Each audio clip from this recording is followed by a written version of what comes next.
Imaginez un instant, et si certaines de vos réactions, même les plus instinctives, étaient en réalité programmées? Et si, en quelques manipulations subtiles, on pouvait vous amener à réagir sans que vous le sachiez, exactement comme on le souhaite? Vous pensez être libre, maître de vos choix et de vos émotions. Mais êtes-vous sûr de vraiment décider par vous-même? Aujourd'hui, on va plonger dans une découverte qui pourrait bien remettre en question tout ce que vous pensiez savoir sur vos propres réactions. Et si tout cela n'était qu'un conditionnement? Le sujet du conditionnement est au cœur de nombreuses manipulations modernes. Mais pour comprendre comment cela fonctionne, il faut remonter aux découvertes d'Ivan Pavlov, ce célèbre physiologiste russe qui, dans les années 1890, a mis en évidence un mécanisme qui a bouleversé notre compréhension de la psychologie humaine, le conditionnement. À travers cette vidéo, vous découvrirez comment Pavlov a démontré que nos comportements pouvaient être conditionnés et surtout comment ces principes sont utilisés aujourd'hui pour manipuler nos réactions. Vous comprendrez comment cette découverte a ouvert la voie à des techniques de manipulation qui influencent nos comportements au quotidien et peut-être même les vôtres. Nous allons aborder les expériences de Pavlov, expliquer le concept du conditionnement et voir ensemble des exemples précis où ce principe s'applique, parfois sans que nous en ayons conscience. En 1897, dans son laboratoire à Saint-Pétersbourg, Pavlov mène une expérience tout à fait banale en apparence. Il observe les glandes salivaires des chiens pour comprendre leur rôle dans la digestion. Mais au fil des jours, quelque chose l'intrigue. Les chiens commencent à saliver non seulement à la vue de la nourriture, mais aussi en entendant les pas de l'assistant qui apporte cette nourriture. Pavlov décide alors d'aller plus loin et utilise un stimulus sonore, une cloche, juste avant de nourrir les chiens. Rapidement, les chiens se mettent à saliver uniquement au son de la cloche, même si aucune nourriture ne leur est présentée. Cette expérience révèle un mécanisme simple, mais redoutablement puissant, le conditionnement pavlovien, où un stimulus neutre, associé à une réponse naturelle, finit par déclencher cette réponse à lui seul. En clair, un son, une image ou un mot répété peut influencer votre réaction, même si cela semble irrationnel. Si ce concept vous semble lointain, détrompez-vous. Les marketeurs ont bien compris comment exploiter ce principe. Prenons l'exemple de Coca-Cola. Chaque publicité est minutieusement conçue pour associer l'image de la boisson à des émotions positives, des sourires, des moments festifs, des scènes de bonheur.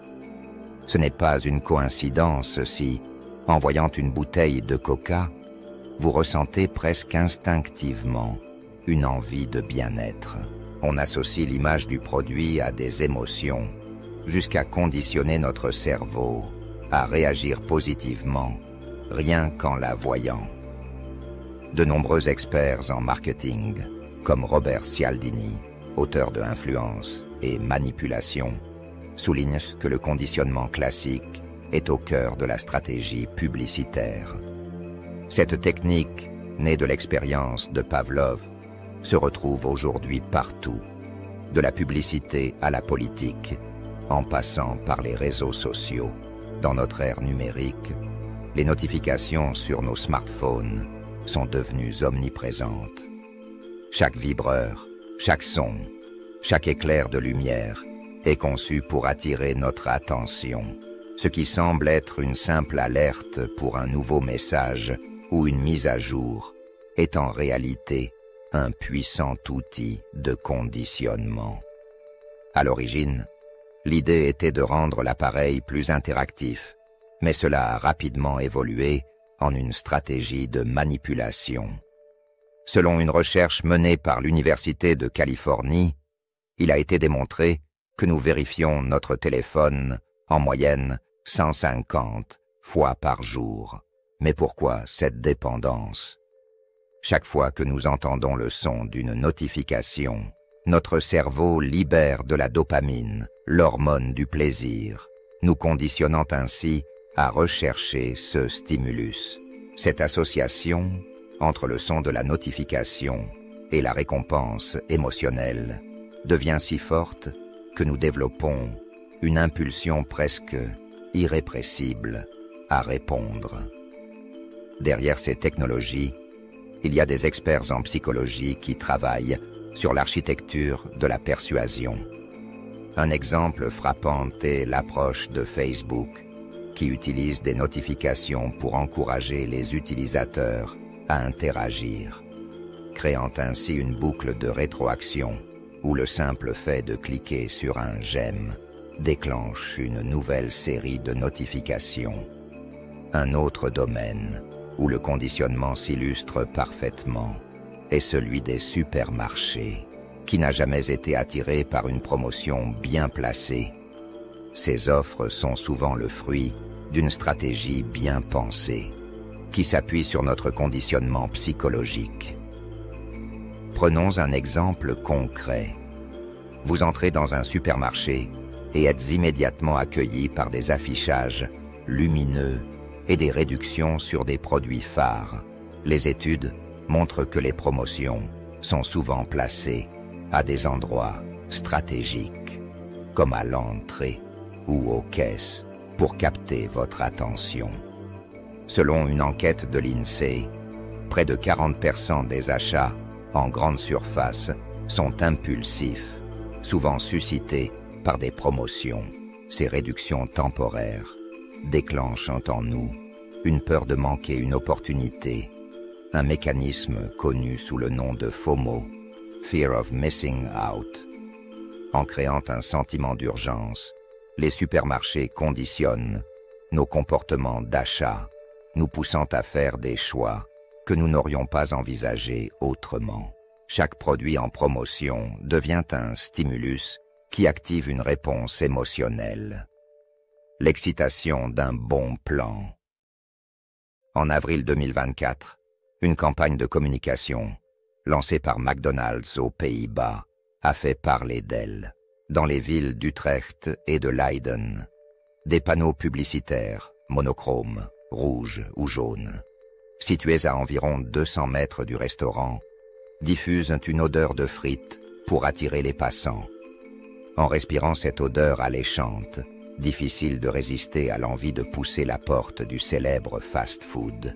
Le marketing olfactif ne s'arrête pas là et ne concerne pas seulement les restaurants. En diffusant des senteurs particulières, de nombreuses enseignes influencent subtilement le comportement des consommateurs. Une étude de l'Institut BVA révèle que les commerces qui utilisent des fragrances voient une augmentation de 38% des achats impulsifs. L'odorat est directement lié à des zones du cerveau qui régulent la mémoire et les émotions, et il est le sens qui résiste le mieux au temps. C'est pourquoi certaines odeurs peuvent nous remémorer des souvenirs lointains, comme la célèbre Madeleine de Proust. En utilisant des senteurs spécifiques, les marques nous plongent dans des états émotionnels, favorisant l'achat, exploitant la puissance de notre mémoire olfactive. Nous avons exploré aujourd'hui un concept aussi fascinant qu'inquiétant, le conditionnement pavlovien et ses implications dans notre société moderne.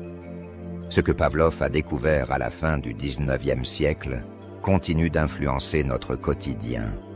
Des décisions que nous pensons prendre librement aux impulsions que nous croyons naturelles. Alors, la prochaine fois que vous serez tenté de répondre à une notification, de céder à une publicité ou d'être captivé par un discours politique, Posez-vous la question, est-ce vraiment votre choix? Ou est-ce une réaction conditionnée? Merci d'avoir regardé cette vidéo jusqu'au bout. N'oubliez pas de laisser un like et de vous abonner pour soutenir notre travail. Cela nous aide énormément. Et surtout, partagez vos réflexions et en commentaire. Vos points de vue comptent et nourrissent la réflexion collective.